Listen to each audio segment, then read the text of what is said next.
आउ कार्य से माटी पेंडुलार सृष्टि होइछि गोटे वृद्धकाय कमिटी शिवशक्ति पूजा कमिटी।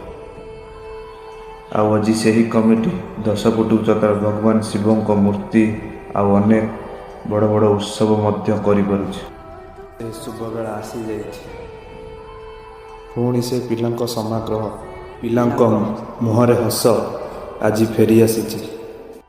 देवदेव महादेव आम पाखक आसुछंती।